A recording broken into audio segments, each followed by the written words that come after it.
Welcome to Give Us It podcast, where we dive into the world of ergonomics and workspace design to help business owners and executives boost productivity and comfort. I am your host, Wes Israelson with Main Street Office, and our mission is to help provide expert advice as well as practical tips to transform the way you and your team work. Hey everyone, this is Wes with Main Street Office, and we are on Give Us It podcast, where we care about the way you sit, not just about ergonomics, but how the business functions, how your employees work, and also how you connect. So we are today on Jordanelle Reservoir, and it's a beautiful day, as you can tell. The water's almost glass, and it's a shame not to be surfing, but I've got a great friend here, also a business manager and someone that has been in the industry so many years. So I want to introduce you to Holly. I'll let her kind of tell what she does, but thanks for being a part of this whole thing. Thanks for inviting me. I appreciate it. So my name is Holly Stirling. I'm a mortgage loan officer and a branch manager. I've been in the mortgage business 31 years, including a little bit of time in real estate as well. So real estate and mortgage is my jam. So you've seen it go up and down and everything changed. I've been through it all. They say if you rode the 2008 crash and you made it, then you made it. So I made it. I'm still here. That's great.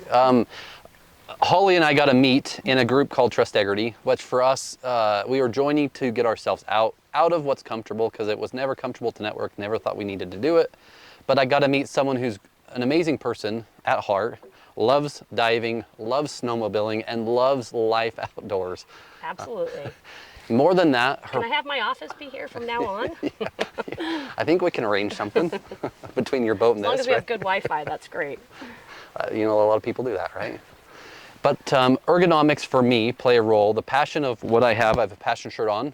Again, we put some of our values on our shirts because it's a conversation starter, but B, it really gets people to notice something different. Most people don't put values out in front. But if you've ever met Holly, you know her passion for not just the mortgage side, but really helping your clients. Can you talk about your experience, like even maybe a couple highs and lows, but how you truly help customers? Absolutely. Well, you know, it's kind of relevant because I just had 3 closings in the last 2 days that were some of the highs and lows that you're asking about. But I don't look at doing mortgages as just a transaction to get somebody closed on a mortgage and get them into a house. I look at it as one of their largest purchases they're ever going to do. And it's a huge financial decision, and I want to make sure that I've prepped them for all the upcoming things that are going to happen and making sure that we're making a good financial decision for their future. So I never just ask, about just the basic questions. I always want to know more about the people, get to know them, and it becomes really personal. And if something is going south, I literally have tears over it. I mean, I take every loan I do so personal that these clients become my friends. And, years later, they're still people that I talk to, text with.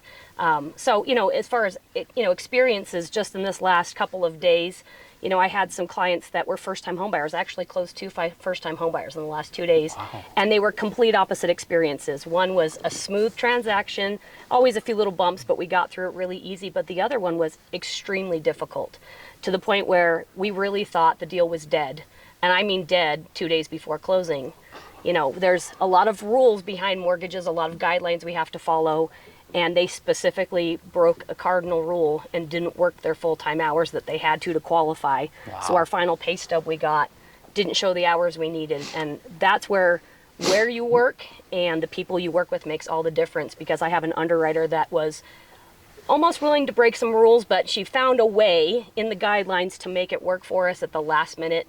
And, we got to the closing table and there was hugs, there was tears, but these people now consider me family. And that means everything to me, because my business is all referral based, right? And if you take care of people and you care about people, they're going to send you business in the future, but it also makes you feel good. Yeah. A few months ago, we were at another network lunch, and she was telling us about the thick of this one loan that was going anyway. And for us, the business side matters, money matters, but really the relationship. Main Street's been in business since 1980, founded. And like you said, you've been in mortgages for a long time. And you can't do something for a long time if you're not committed. You don't take Absolutely. care of customers as well as employees and people that you work with. Whether it's just the customer or the client buying the home or the underwriter, you make sure you understand both and take care of their needs. Absolutely. So, yeah. And everybody that works with me, they're on my team. I don't look as my assistant or my processor as employees. They're my team. They're my people. If we don't all work together well, it's not going to happen. Yeah.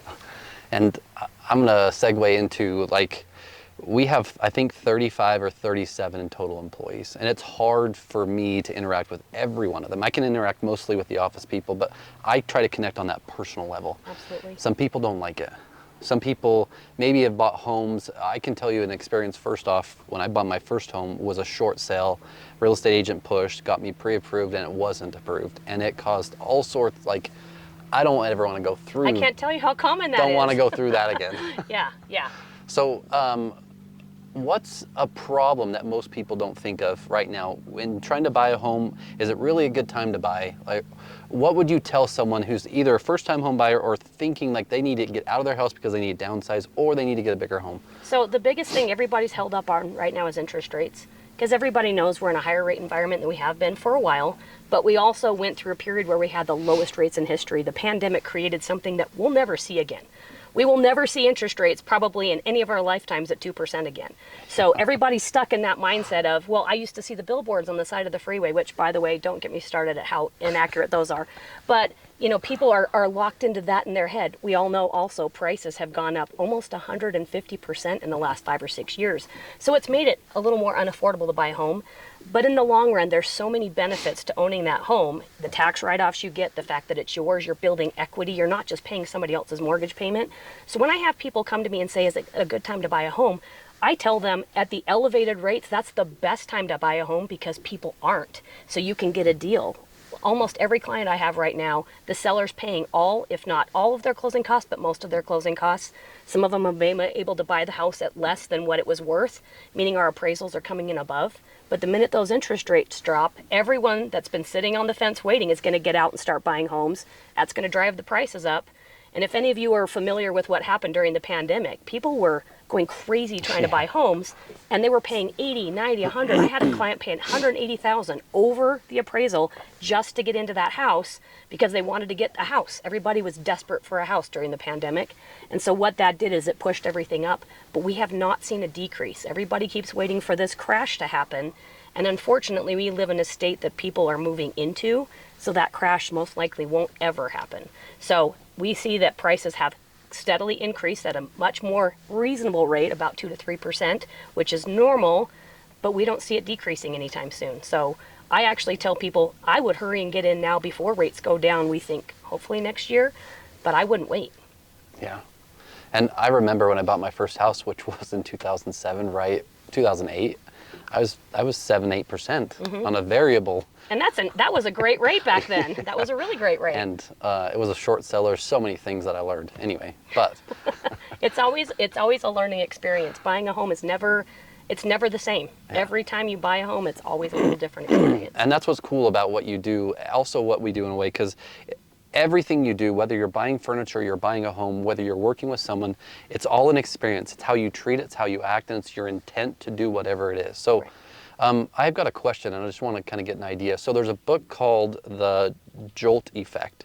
It talks about this 40-70 rule. One of the presidents back in the day coined this term. He calls it 40-70. Most people need 40% knowledge to be able to make the right decision, and they'll use their gut. But if they get up to the 70 or 80% range, they're most likely going to stay undecisive and won't make the final decision. You any experience with that? People trying to buy right now, do they try and get all the information, or are you finding people are looking just to buy today? No, I think people are quest for knowledge is way higher now that we have the internet, right? People are getting online, they're searching for things. In fact, most of their pre-search and their research is done online these days. They don't talk to human beings. And so I think they're getting a lot of misinformation too. That's one of the problems with doing your search and not talking to an expert. Or I'm going to use this example, but if you go to your local credit union and you're talking to a loan officer who's been doing mortgages for 6 months and has no idea what the market has been like, what to do.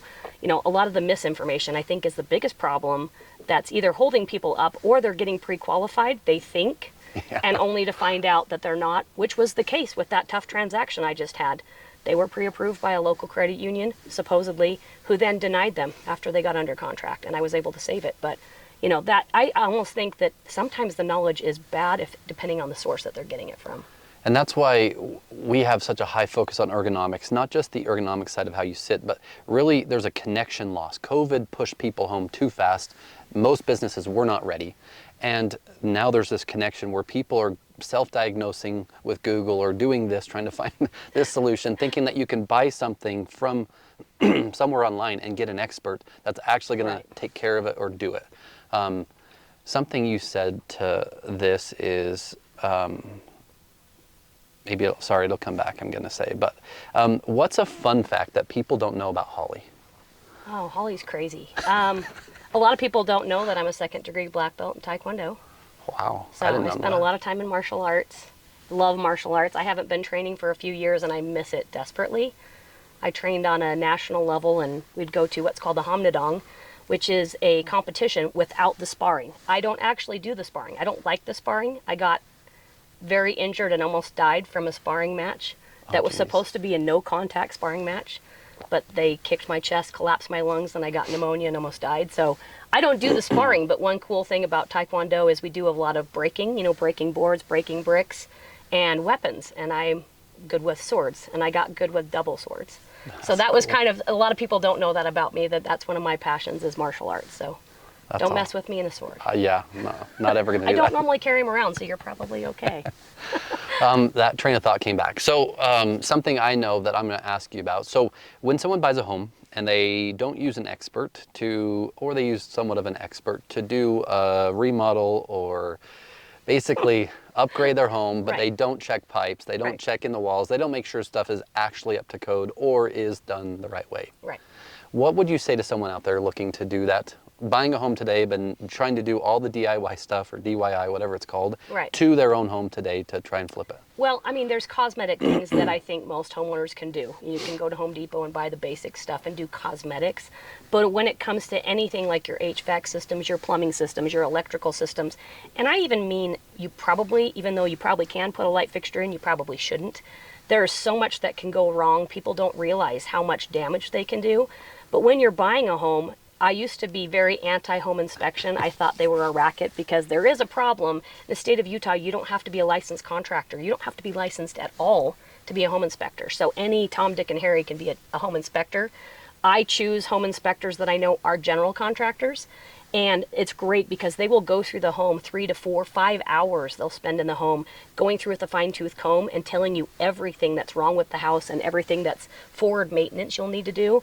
And the people that forego the home inspection, they think they don't need it, I highly recommend they double think that. And with all this stuff that's been happening, if anyone's paid attention, if you're not in the industry, you may not have, with the NAR lawsuit, the commission's lawsuit with realtors, this is a big talking point right now. A lot of people are thinking, I don't need a realtor to buy a home. I can go online, find a home, I can just talk to the agent that has it listed and buy it, and we save commissions. Because it kind of used to be the standard where the seller would pay commissions for both sides of the transaction. And with this lawsuit, a lot of that's changing, and now buyers may have to pay commissions. So in order to save the money, they're not going to work with an expert who's going to help them through all of those things. I see a lot of issues that are going to come out of that. So hopefully on my end as a loan officer, I can advise them, either work with an expert, or at least I'm going to give them a checklist of things they should do, which I'm going to tell you most people won't do, which is, to me, that's almost a criminal act there. So. And I love the fact, not just the passion behind it, but the fact that you're also willing to educate your clients on these things while going through this process. I spend a little too much time educating sometimes. I really go in depth teaching people about interest rates and how they work, and I show them rate sheets, and I show them how there's no such thing as one rate. When you see a rate on the side of the freeway, that's not accurate. It doesn't even matter who's looking at it, it's not accurate. There's a lot of factors behind that. So I do spend a lot of time educating, almost to the point of, I think people get annoyed. And I say, at any point, cut me off, but I want to make sure you understand this is the biggest transaction you'll probably ever do, and I want you to know what you're doing. Yeah. And for me, I love connecting with people that help other people. So for us, similar, we'll do a customer will come in. They'll say, I want to go buy a chair online, but I just wanted to try a chair. Anyway, $100, go buy it online. I'm like, what do you mean? Like, why? I'm like, because you're going to sit in it 8 hours a day. Or more, and you're going to use it for the rest of until it breaks, generally. But you're not going to sit correct. You're also not going to know what the benefits or how to adjust the chair.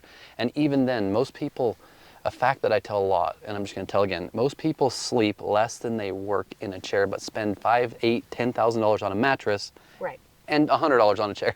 Like, it doesn't even matter. Like, it doesn't make sense to me. And spend a lot, not just me, our entire sales team, our company spends a lot of time educating. Right. Sometimes to the point where people don't want to listen. But Well, and in my industry, we're in the office sometimes 10, 12 hours a day. And I spend more time there than I do at my home. And I want it to be a place that feels comfortable, it feels functional, that the ergonomics are right, because I don't want to go home with a bad back after sitting in my chair all day. And there's, so I say ergonomics because that's really the word that we showcase a lot, but there's acoustics, there's space planning, there's connection areas, like there's huddle areas, team areas that you have to build to get people to actually connect, because COVID almost delineated people. It ruined it. Well, I can't say it ruined it. It created. I feel like it did in a lot of ways. I'm an in-office person. I like to interact with people in person. I work better that way.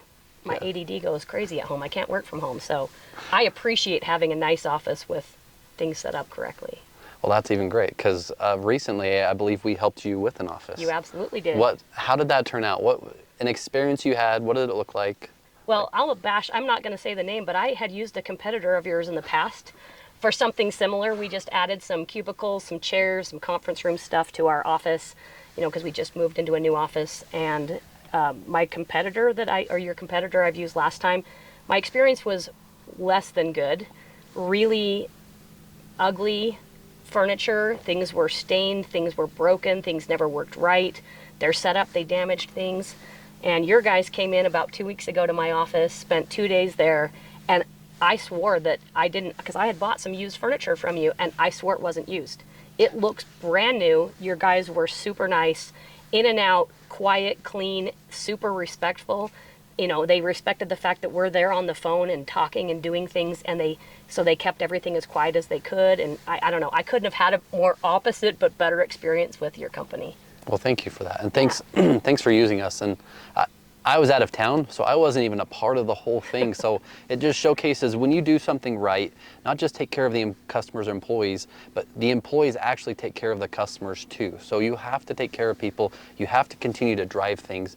I'm going to ask a question, and it might not be a single answer, but it's up to you. What does success mean to Holly? That's a tough question, because it means a multitude of things. Success for me is a feeling inside. I don't feel I could close 10 million loans and not feel successful. What feels successful is when I go to the closing table and that client wants to hug me and they want to be my friend after the fact. To me, that's when I achieve success. So many people are transactional, and all they care about is the transaction in any business, right? Close the sale, be done, and move on. And that's not how I feel. I've never felt like a salesperson. I feel like I'm in the job of helping people buy the coolest thing they're probably ever going to buy, spend the most money they're ever going to buy, put them in the most debt that they've ever been in. But I like to do it in a caring way so that I feel good inside. I go to every closing. Very few loan officers do that. I like to be there in person, to shake their hand, hug them, whatever it is to celebrate that moment. I like to throw some jokes in at closing, because everyone's so serious, especially when they're buying their first home and they're signing, 35, 40, 50 pages. Yeah, they're signing so many documents, and they're, signing all this commitment for 30 years that they're going to pay this mortgage. I like to throw in some jokes, but I try to lighten the mood and make it a little bit fun. But to me, that's when I feel successful, is when I make people happy. Yeah. And again, listen to the passion, listen to the heart. And that's what it's about. Like, you have to have heart for what you do. You can't be just a job. I feel like you have to love it. You have to have passion for helping people. I don't think I'd still be doing it after 31 years if I didn't love what I do. So. It's probably not through 2008. And making it through that. Actually, you know what? What was harder than 2008 was the last 2-3 years. Yeah. Right after the pandemic, everything changed. We were the busiest we've ever been. I probably worked 18, 19 hours a day during the pandemic, during the boom in 2000, 2001, and then everything died. And I mean died. 70% of the people in my industry got out of the business. Yeah. People either lost their jobs because loans cut off completely. So it's actually been the roughest we had the last couple of years. Things have only just turned in the last 6-7 months. And in the office furniture world, people went home. Sorry for the plane for everyone who's listening. Wait till it passes. But when people go home, don't come back to the office, COVID about killed the office furniture world. Not just us, commercial furniture, commercial real estate. Then you have commercial construction. You have so many people that are outlaid Now, multifamily and other things can kind of kick up there, right? And Right. kind of did, but anyway, you have to care to stay in business. You have to build relationships, and you have to build something that's going to last. Absolutely. What's an ideal referral for Holly and Benchmark? You know, I have a couple because I have a passion for first-time home buyers and doing the education, and a lot of people don't like working with them because they're hard and they have a lot of questions. I love those clients, but I also am an expert in the investor space.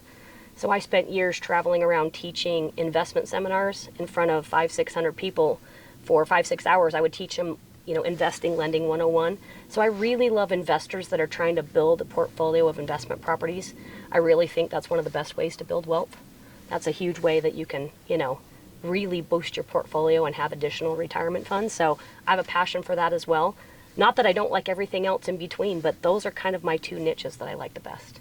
That's your knowledge is well past what we've talked about in the podcast. And when we talked about doing the podcast, I felt like I wanted to invite you to be a guest, but also you've done stuff in the past. You were on radio or news or something. What did you do? You also were... I've done a lot of things. I had a dog that was famous. So I'm a husky girl. I have huskies right now, but I had a husky that shoplifted at a Smith's back in the day. Some of you might have heard that story. No. But there was a weird time. I was going through my divorce, and I had to leave my dog with my ex-husband, and she was an escape artist. Most huskies are. She would literally ram the fence to break it down to get out, and so we had an electronic collar on her. Well, I don't know the circumstances and why she ran away this time, but she ran away from home, went over 7 miles, went straight into a Smith's grocery store, stole a rawhide bone, and left. And they got it on security camera. And it was kind of a cute story. So they put it on the news it was right before Christmas time, right between Thanksgiving and Christmas. Well, it went viral, and it went worldwide viral. And the CFO of Smith's was in Kuala Lumpur and saw the story online, and then people started calling the store wanting to, learn more about this, and they kind of put a call out like, somebody return this dog, have this dog turn itself in. And my ex-husband saw the video and sent it to me, and it was for sure our dog. I mean, the collar was bright pink. You couldn't miss it. It was very, it stood out. So we brought her in and paid restitution. We paid for the bone. But then we got contacted by Animal Planet. They were starting a new show that I think is still in progress, but we were the pilot episode. It was called Bad Dog. So they came and filmed us paying restitution to the store. We bought another bone. Channel 5 News let the dog roam around the store, and she went straight to those rawhide bones again. So that was kind of cute. So we actually ended up doing several TV shows because of my shoplifting dog. And you can Google it to this day. It's on YouTube. You just type in shoplifting dog and you'll see her. All the videos are online. We'll have to put a link to it. So I've done several TV shows, and that's a lot of filming for this much airtime. I think we filmed 2 full days for like a 10-minute segment on Animal Planet. So yeah, it's a lot. I just want to say thank you so much for being a part. Thanks for letting me. Thanks for bringing me to this beautiful place. Yeah, my heart goes out to everyone that is listening. I mean, we have dogs too. A lot of people have pets, and they are their worlds. Absolutely. So take care of family, take care of pets, take care of employees, and take care of friends and customers and people that you work with, because you never know when someone's going through a hard time. So amen to that. Yeah, and thank you so much. Thanks for letting me be here. Yeah. Guys, this is Wes with Give Us It Podcast. We are again on Jordanelle. It's probably too late to reach out and actually come back out on this. So next year, if you want to come and be like Holly or anyone on the boat that actually gets to be out here in this beautiful day and try surfing, or Quinn's gonna ski, reach out to Alex. Until next time, sit right, feel great, and achieve more. This is Wes Israelson with Give Us It Podcast.